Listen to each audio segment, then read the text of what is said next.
Hey everybody, this is Dr. Clay over at CCHP, and I'm with Noell at In Shape. Yes. And we're here talking about stress. Everybody's getting into it, school's back in session, Yes. workload's increasing, how to get my activity going. I'm stressed, I'm biting my fingers, I'm going Fingernails. crazy. Yes. What do you do? Well, the first thing that I recommend is remembering, first of all, that all stress is cumulative, Right. meaning that it compounds. So when something stressful is going on in your body, whether it be in your mind or whether it be something that you are doing to your body, it compounds one stressful thing on top of the other, and that's why you feel like you're about to explode. Yeah, I feel like that all the time. You do? Yes. Oh no! Here's what we need to do, Okay. okay? The first thing I want you guys to do is a dietary thing. Reduce the overall amount of sugar that you're taking in. You know, when you guys are consuming too much sugar or eating too frequently, insulin rises, and this makes you feel fatigued and tired. It really increases inflammation, yes. It makes you feel like this, okay?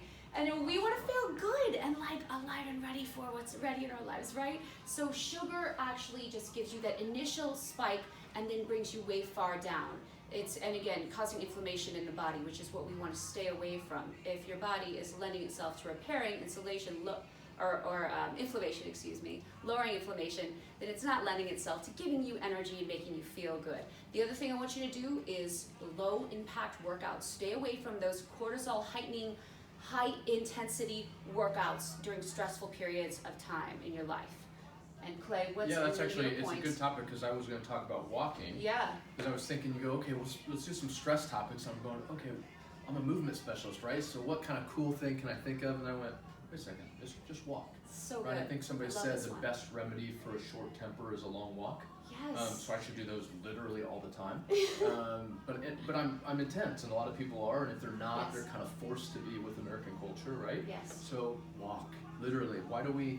You know, for me, you know, if I'm at the beach, at the ocean, walking in the sand, almost all my eureka moments happen there. Now, we don't have access to a beach, we don't have access to the ocean, and certainly I'm not on vacation, but walking is a big part of that, right? It's ancient, it's tribal, we've been doing it for thousands of years, it's good for you. Yes. Yeah. I love this. To that point, you were getting ready to go over... Backbending. Oh, you know, yes. something else, well, you know, a lot of people are, you know, this stresses them not even thinking about it, right? But remember, we are in a forward-moving world, meaning that we are typing like this, we're driving like this, you know, we're always looking forward. We're not walking backward down the street, right? We're always walking forward. So backbending helps open up all those tight muscles in our chest and front side of our body and tighten the muscles in our back body so that we can be Homo erectus, human beings, upright, right? Okay, otherwise we're going back to the old school ways of being like this. So just a real quick thing, you can do this standing or sitting at your desk. Do this with me. Place your hands on your sacrum. Find your sacrum at the very base of your spine. Now press into your sacrum with both of your palms and lift your chest up high. Feel the length of your vertebrae. Now passively drop your head back. Just look behind you. And now lift your head more. Push your hips forward more. And this is just... Don't judge me on this. She's way better than me. All right, yeah. You can go all the way back like so. All right, and then slowly come up. Find a focal gaze right ahead of you and rest. 3, 2, 1, and then shake it. Oh, I like that. Okay, so it helps the circulatory system and the nervous system. Sure. You know, kind of gives you, like, you know, you could come see Dr. Clay and get adjusted. These Or things you help, could but we're looking at tips that try are kind of to- short-term, quick response, parasympathetic increase. Exactly, parasympathetic system being the system that calms the body. Right on. And then- And then the other thing we're going to talk was breathing, which kind of comes to that Yes. point as you're kind of relaxing, kind of breathing through that extension movement. And I'm going to show while standing because it's just a bit easier, but as far as first principles, best position is to be on the ground with feet up, maybe on a chair or on a bench or something to that effect. You Okay, do like this a lot lying with up your... against the wall with my feet up against the wall? That's a little bit more of a, kind of maybe more of a progression, but certainly Okay. from a yoga perspective, certainly can be. But the key here is to engage parasympathetic, which is that relaxation response, right? And to kind of cool us off, calm us down, chill us out. How do we do that?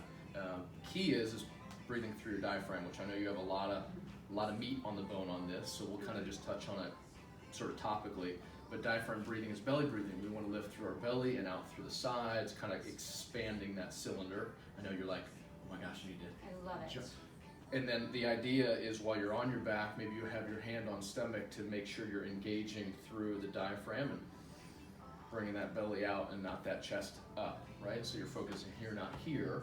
But then to the point of the stress is how do we engage through inhalation, exhalation, and the key is 4 breaths inward through your nose, or 4 seconds or 4 counts of inhalation to the nose. Hold for 2. Breathe out for 8 through the mouth on a kind of a forced exhale, and then hold for 2.